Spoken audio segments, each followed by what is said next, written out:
E aí, meu povo, como vocês estão? Hoje eu trouxe para vocês um resumão de trovadorismo, humanismo e classicismo. Como vocês sabem, a gente vai ter um simulado dia 18 agora. E então eu queria dar um apanhado geral para vocês dessas três escolas literárias que foram as que a gente viu até agora. Então vamos lá para começar no trovadorismo. Bora primeiro para o contexto histórico do trovadorismo. Lembra lá, Idade Média, lembra lá dos slides, lá com aquelas fotos e tal. Teocentrismo. O que é o teocentrismo? É o Deus no centro. Então, tudo girava em torno de Deus. A igreja ditava os valores. Isso é muito importante para a gente entender que nessa época as pessoas elas eram movidas pela fé. Então, elas levavam muito a sério a Igreja Católica. Pensa, gente, Igreja Católica na Idade Média. Você já pensa o quê? Morte, destruição, ou você é católico ou você morre. Cruzadas e toda essa coisa. E então, a Igreja no trovadorismo, ela, além de ter uma influência muito, muito, muito forte, ela ditava os valores por quê? Porque a Igreja ela tinha sozinha todo o conhecimento na mão dela. Então é muito importante pensar isso. Por quê? Só quem sabia ler era do clero. E só quem tinha livros era a galera do clero. Então, todas as outras pessoas, elas ficavam à mercê do que a igreja falava para elas. Isso é muito, muito importante pra gente. E a gente tem também aí o feudalismo. Não pode esquecer do feudalismo. Lembra lá, suzerania e vassalagem e o quanto isso é importante pra gente. Quando a gente for ver sobre cantigas de amor, eu vou dar uma explicação um pouco melhor. A gente tem aí as novelas de cavalaria, que vai ser o nosso primeiro estudo literário de trovadorismo. O que eram as novelas de cavalaria? Temas heróicos e mitológicos, cavaleiros, heróis e donzelas e busca pelo Santo Graal. Lembra lá da lenda do rei Arthur que eu contei pra vocês? Onde a gente tinha os cavaleiros, era sempre posto em xeque a honra deles. E tem aquela coisa toda de amor ao senhor deles, amor ao rei. Não é bem o rei, né? Mas porque nessa época ainda não tinha um absolutismo nem nada. Isso aí é mais pro finalzinho lá do trovadorismo. Mas, como se diz, uma lealdade ao amigo.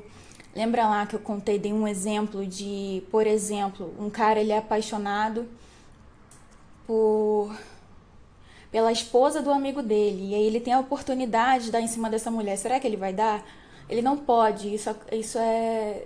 Primeiro que é um pecado, tá lá nos 10 mandamentos, não sei o quê. Aquela parada toda da igreja. Além desse cara ele ser fiel a esse amigo dele, leal a esse amigo dele. Então ele não pode, de forma alguma, desejar essa mulher. Então... ele tenta fugir disso o tempo todo. Existem muitas e muitas e muitas novelas de cavalaria sobre isso. E além das novelas de cavalaria, a gente tem os cancioneiros, que são as coletâneas de cantigas.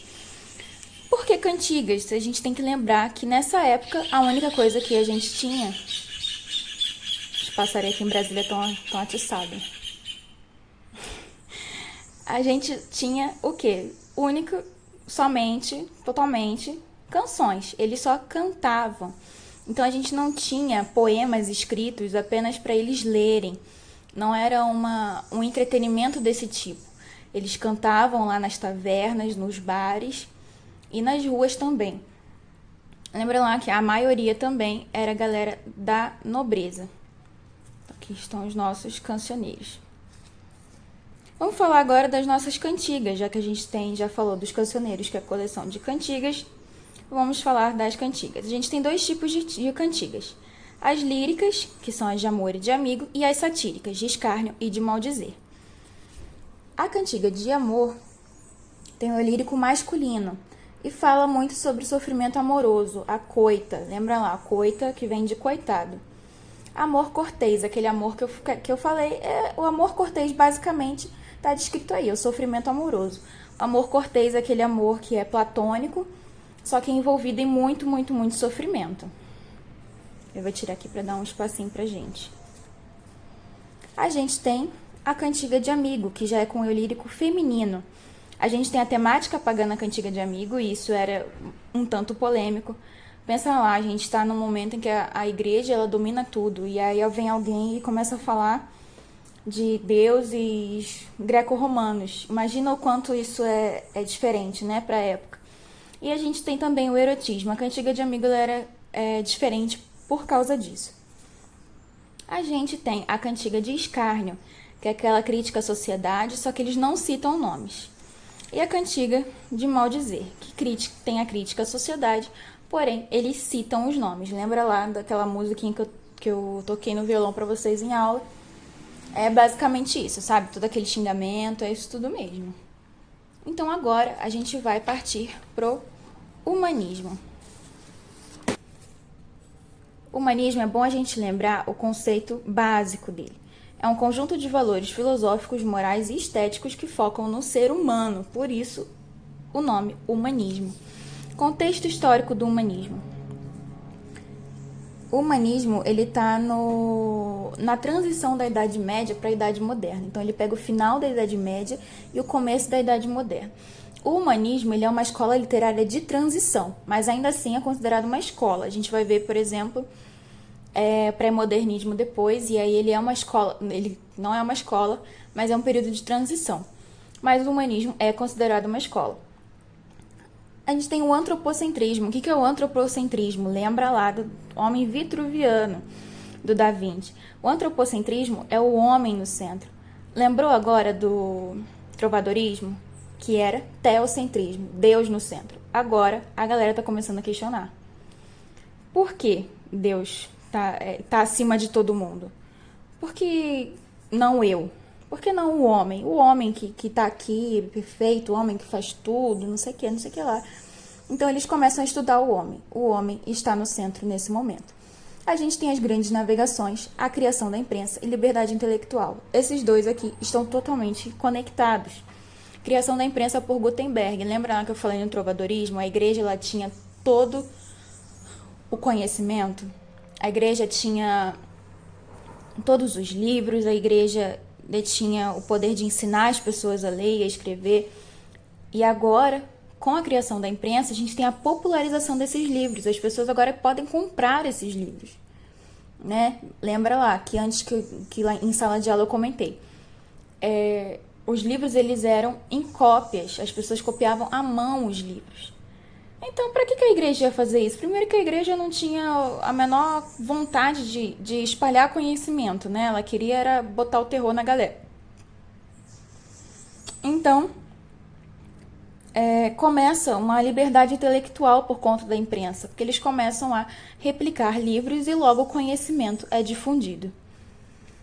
A gente tem no humanismo como características a razão acima da emoção, cientificismo e, de novo, o antropocentrismo. O que é a razão acima da emoção?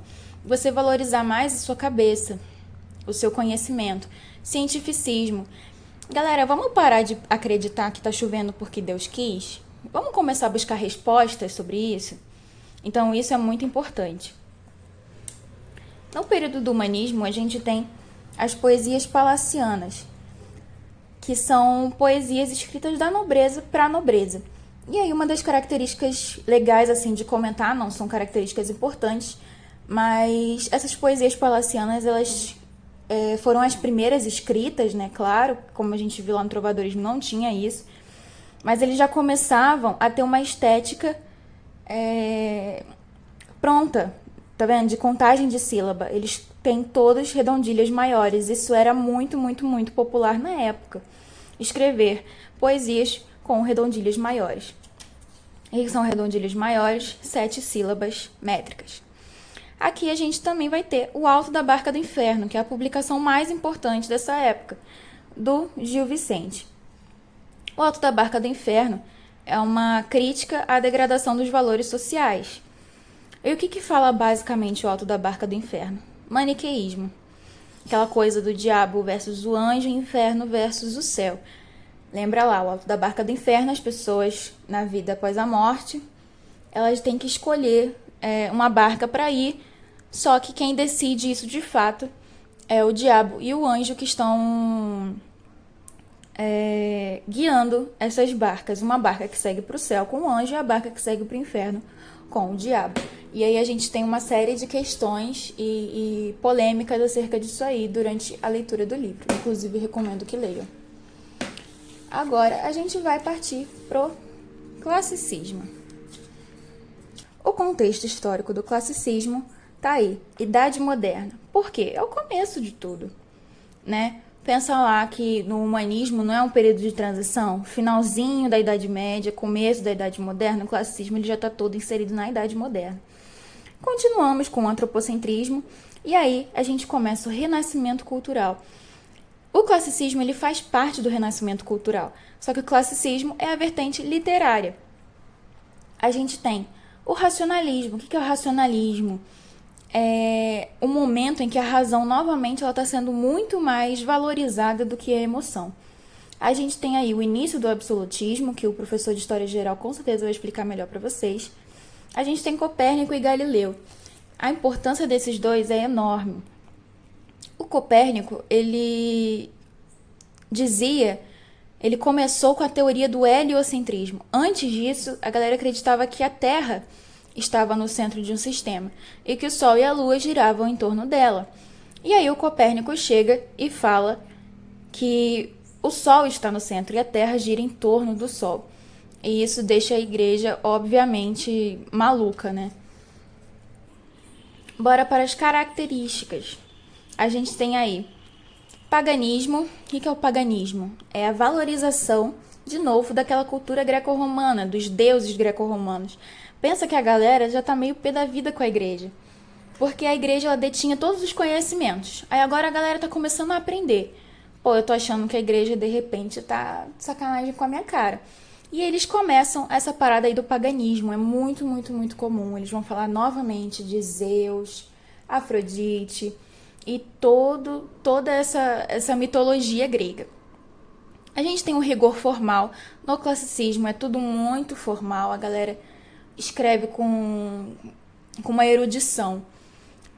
O ideal platônico, o que é o ideal platônico? De novo em cima da mulher, porque a mulher ela é completamente idealizada no classicismo. A mulher ela é perfeita. Se você pesquisar algumas pinturas do Renascimento Cultural, você vai ver muito isso. A gente tem aí a valorização dos versos decassílabos, que antes eram os versos mais valorizados antes eram os de redondilha maior, eram de 7 sílabas, e agora a gente tem os de 10 sílabas protagonizando o nosso classicismo. Valorização da cultura greco-romana, como eu falei, está diretamente ligado ao paganismo, e crítica às explicações pautadas pela igreja. Então, tudo que a igreja fala, agora a gente começa a questionar. O principal autor do classicismo, claro, é o nosso Camões. A gente tem 3 tipos de poesia dele. Poesia épica, onde ele escreve os Lusíadas, poesia lírica, onde ele escreve os sonetos, e poesia dramática, onde ele escreve peças teatrais. Eu vou falar das 2 primeiras, porque são as mais importantes para o nosso estudo para o vestibular.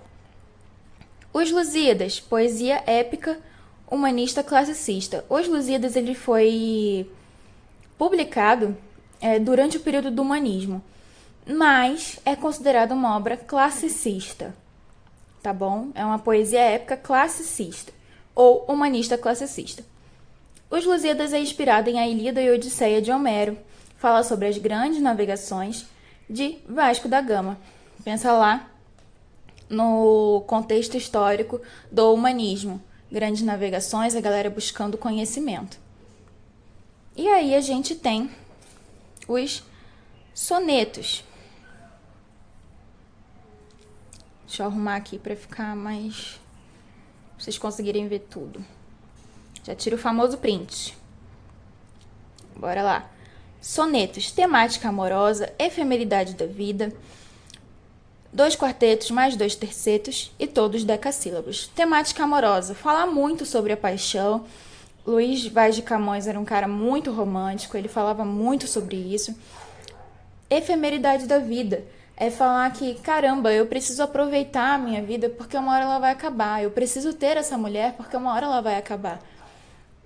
Um conceito importante que eu preciso mencionar aqui é que os sonetos de Camões, eles têm alguns algumas constantes.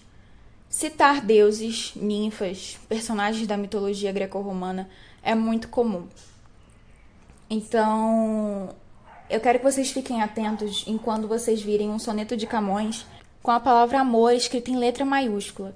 Esse amor em letra maiúscula, ele não é um amor, não é igual ao amor com letra minúscula. Esse amor com letra maiúscula, ele está mencionando aí o deus do amor, que aí no caso é Eros. Lembra lá de Eros? Eros é filho de Afrodite, o deus do amor. Então, isso é uma constante nos poemas de Camões. Outra coisa importante nos poemas de Camões é aquele ideal platônico muito, muito, muito forte, como eu botei aqui. A gente tem inclusive um poema dele em que ele diz: transforma-se o amador na coisa amada por virtude do muito imaginar. Então ele fica pensando tanto nessa mulher que ele não quer ela fisicamente, ele quer ela na ideia que está na cabeça dele. E isso é muito, muito, muito importante pra gente. Então é isso, a gente termina aqui o conteúdo de classicismo. É isso tudo que vai cair no simulado. Não é muita coisa.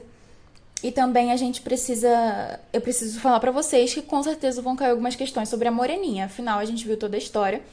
E eu contei pra vocês ali mais ou menos em que contexto aquilo ali tá inserido. Então eu recomendo que vocês estudem tudo que eu passei aqui hoje, mais um pouco sobre o livro da Moreninha. Tá bem? Lembra lá, primeiro livro do romantismo. Então é isso, gente. Bom simulado pra vocês. Eu espero que dê tudo certo. Tá bem? Um beijo grande pra todo mundo.